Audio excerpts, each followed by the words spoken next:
सहनावतु सहनौ भुनक्तु सह वीर्यं कर्वावहि तेजस्विनावधीतमस्तु मा विद्विषावहि। ओम शांति शांति शांति। ओम। वेदांत सार का विवेचन करते हुए मैंने अज्ञान का लक्षण आपके सामने प्रस्तुत किया था पिछले एपिसोड में। आज हम विवेचन करेंगे, विचार करेंगे अज्ञान की दो शक्तियाँ वेदांत सार में नवीन वेदांतियों ने स्वीकार की है। तो अज्ञान की दो शक्तियाँ कौन सी हैं? एक तो है आवरण शक्ति और एक विक्षेप शक्ति।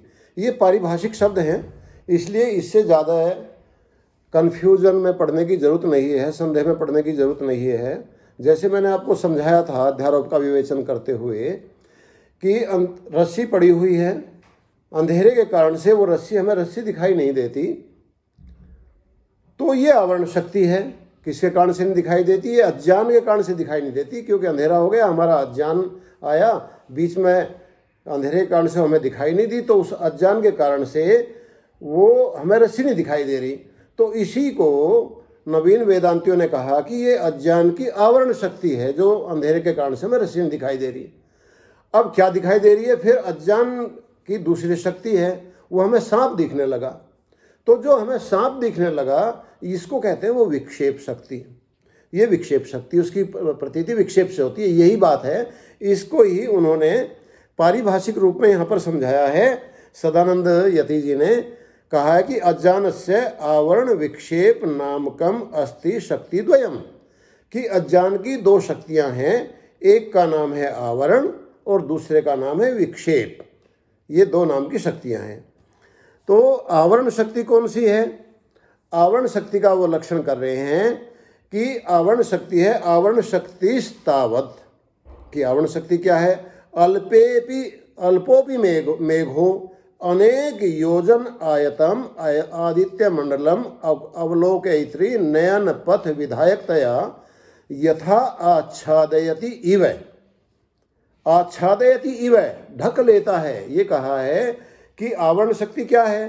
कि अल्पोपि मेघ है। एक उदाहरण दिया बहुत अच्छा, कि छोटा सा भी एक मेघ का टुकड़ा, आलोकयित्री नयन पथ विधायकतया, देखने वाले के आंखों के रास्ते को वो रोक लेता है। तो जो अनेक योजन में फैला हुआ सूर्य है, वो हमें दिखाई नहीं देता। जब हम आकाश की तरफ देखते हैं तो एक छोटा सा टुकड़ा हमारे सामने आ गया बादलों का, और वो छोटा सा बादलों का टुकड़ा हमारी आंखों को उसने ढक लिया, सूर्य को नहीं ढका, लेकिन सूर्य हमें दिखाई नहीं देता। अब सूर्य कितना बड़ा है?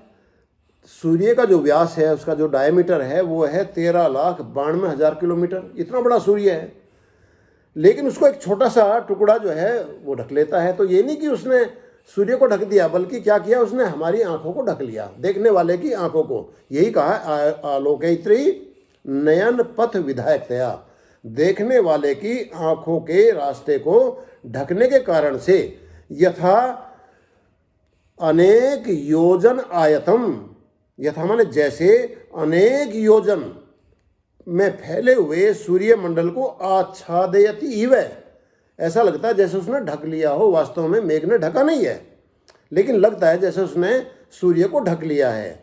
अल्पोपि मेघ है, छोटे से मेघ के टुकड़े ने। उसी प्रकार से तथा अज्ञानम, अज्ञान भी कैसा है? मेघ के टुकड़े के समान छोटा सा है, परिच्छिन्न है। तो अज्ञानम परिच्छिन्नम अपि, अज्ञान वो परिच्छिन्न होता हुआ भी, अर्थात छोटा सा होता हुआ भी मेघ के टुकड़े के समान।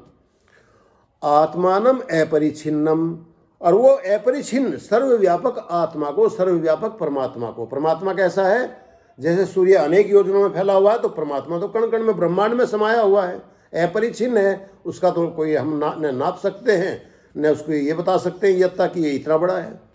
तो उसी प्रकार से ये जो अज्ञान है, इससे छोटा सा अज्ञान का टुकड़ा जो हमें हमारे पास आता है, आत्मा में पड़ता है, हमारी बुद्धि को ढक लेता है, तो परमात्मा को जो अपरिच्छिन्न है, सर्वव्यापक है, कण कण में समाया हुआ है, और असंसारिणम, कैसा है परमात्मा, असंसारी है, अलौकिक है, उस परमात्मा को अवलोकयित्री बुद्धि पिधायकतया, वो अज्ञान का छोटा सा टुकड़ा अवलोकयित्री देखने वाले की बुद्धि पिधायकतया, बुद्धि को ढक लेने के कारण से, उसकी बुद्धि को ढक लेता है अज्ञान का टुकड़ा आकर के, और वो उसकी समझ में नहीं आता, तो आच्छादयति इव, वो भी उसको ढकसा लेता है, ढकता नहीं है पूरी तरह से। जब आत्म तत्व हो जाता है तो उसका ज्ञान हो जाता है, आत्म तत्व का ज्ञान होते ही, तो वो भी जो अज्ञान का छोटा सा टुकड़ा है वो अलौकिक और सर्वव्यापक परमेश्वर को देखने वाले की बुद्धि से ढकसा लेता है। तो इस प्रकार दृश्यम सामर्थ्यम, कहते इस प्रकार की सामर्थ्य को, इस प्रकार की शक्ति को, अज्ञान की शक्ति को आवरण शक्ति कहते हैं। ये बात आपकी समझ में आ गई होगी। तदुक्तम, इसी को एक उदाहरण से समझाया है। उदाहरण किसका दिया है? उदाहरण दिया है शंकराचार्य जी के एक शिष्य थे, उनका नाम था हस्तामल्क।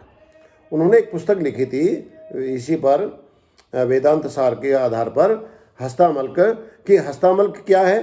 हस्तामल्कियम पुस्तक लिखी थी हस्तामल्क आचार्य ने, जो उनके शंकराचार्य के शिष्य थे। और उन्होंने एक उदाहरण दिया है यहाँ कि घन छन दृष्टिर घन छन अर्कम यथा मन्यते निष्प्रभम मूढ़ है, निष्प्रभम चाति मूढ़ है। जैसे अत्यंत मूढ़ व्यक्ति आकाश के एक छोटे से टुकड़े से अपनी दृष्टि को बाधित होने के बाद ये सोचता है कि इसने सूर्य के प्रकाश को ढक लिया है, सूर्य को ढक लिया है। जैसे वो मूढ़ व्यक्ति अपने अज्ञान के कारण से बादल के टुकड़े से अपनी दृष्टि जिसकी ढक गई है, वो ये सोचता है कि इसने घन छन्नम अर्कम निष्प्रभम मन्यते, घन से आच्छादित सूर्य, अर्कम माने सूर्य को, ये समझता है कि सूर्य का प्रकाश ही इसने ढक लिया है। ऐसे ही तथा बद्ध वद भाति यो मूढ़ दृष्टे स नित्योपलब्धि स्वरूपो अहम आत्मा इति, वह नित्य उपलब्धि जो हमेशा विद्यमान नित्य स्वरूप वाले परमात्मा को ये मानता है कि इसने, तथा वो मानता है कि इसने, अज्ञान ने वो सारा परमात्मा का ढक लिया है रूप, और संसारी उसे दिखाई देता, परमात्मा दिखाई नहीं देता। तो ये शक्ति जो है ये आवरण शक्ति के कारण से होता है। फिर दूसरी व्याख्या करते हैं, आगे बताते हैं, अनैव आवरण शक्तिया, कहते हैं इस ही आवरण शक्ति से अवच्छिन्न से आत्मने, अवच्छिन्न माने ढका हुआ, ये थोड़े पारिभाषिक शब्द हैं, विधायकतया, अपरिच्छिन्न और अवच्छिन्न। तो अवच्छिन्न का अर्थ है ढकी हुई, आत्मन है अपने आप को, जो आवरण शक्ति से अपना स्वरूप ढक गया है, उसको कर्तृत्व, भोक्तृत्व, सुख दुख मोह आत्मक तुच्छ संसार भावना भी संभाव्यते।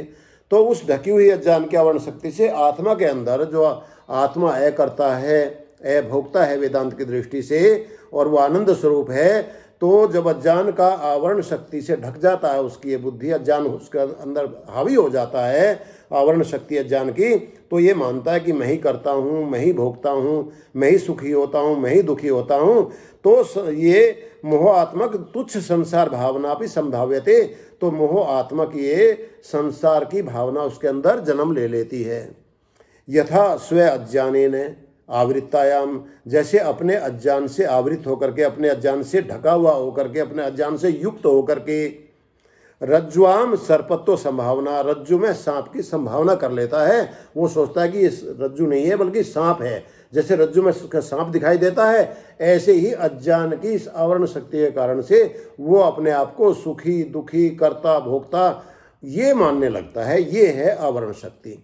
और विक्षेप शक्ति क्या है? तो उसका मैंने पहले बताया था कि जब मूल तत्व में, मूल वस्तु में अवस्तु की संभावना हो जाए, जिसको अध्यारोप बताया था, तो उसी को कह रहे हैं कि जो दूसरी वस्तु की संभावना होगी, जैसे रस्सी में सांप की संभावना होगी, तो वो विक्षेप है।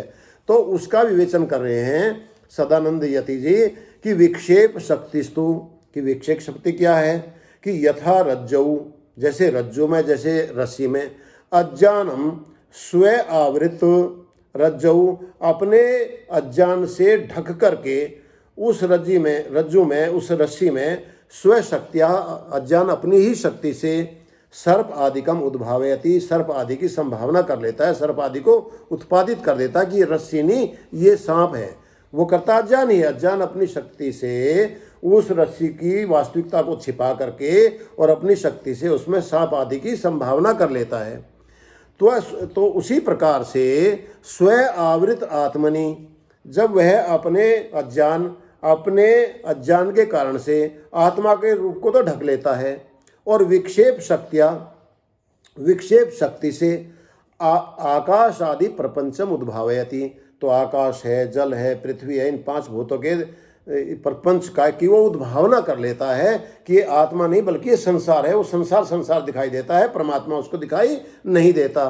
तो ऐसे ही अज्ञान जो है स्व आवृत आत्मनि विक्षेप है, स्व आवृत आत्मनि, जिससे अपने को ढक लिया है उसने, वो अपने आप में आकाश आदि की संभावना कर लेता है। तादृशम सामर्थ्यम, इस प्रकार के सामर्थ्य वाला ये अज्ञान की विक्षेप शक्ति कहलाती है। तदुक्तम कहा है, विक्षेप शक्तिर लिंग आदि ब्रह्मांडांत जगत सृजेत है। इस विक्षेप शक्ति के कारण से ही लिंग आदि का मतलब है सूक्ष्म शरीर, लिंग शरीर का है, लिंग शरीर से लेकर के और पूरे ब्रह्मांड पर्यंत जगत की वो रचना कर देती है, वो दिखाई देता है, परमात्मा दिखाई नहीं देता।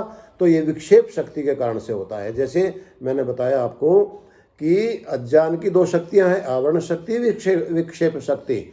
आवरण शक्ति तो जैसे अंधेरे से रस्सी दिखाई नहीं देती, अज्ञान से आत्म तत्व परमात्मा तत्व दिखाई नहीं देता। और जैसे वहाँ सांप दिखाई देने लगता है, सांप की प्रतीति हो जाती है अज्ञान के कारण से, सांप पड़ा हुआ है, डरता है व्यक्ति, उसी प्रकार से वो परमात्मा को न देख करके, आत्म तत्व को न देख करके, लिंग शरीर से लेकर के, सूक्ष्म शरीर से लेकर के सारा ब्रह्मांड उसे दिखाई देने लगता है। और वो ये मानता है कि भाई ये ब्रह्मांड ही है, सब कुछ परमात्मा नहीं है। तो ये विक्षेप शक्ति के कारण से होता है और इसका अज्ञान आवरण शक्ति के कारण से होता है। तो ये थोड़ा विषय मैंने आपको इसके आवरण शक्ति अज्ञान की और विक्षेप शक्ति के विषय में बताया है। आशा है आपको समझ में आ गया होगा। सबको नमस्ते, धन्यवाद।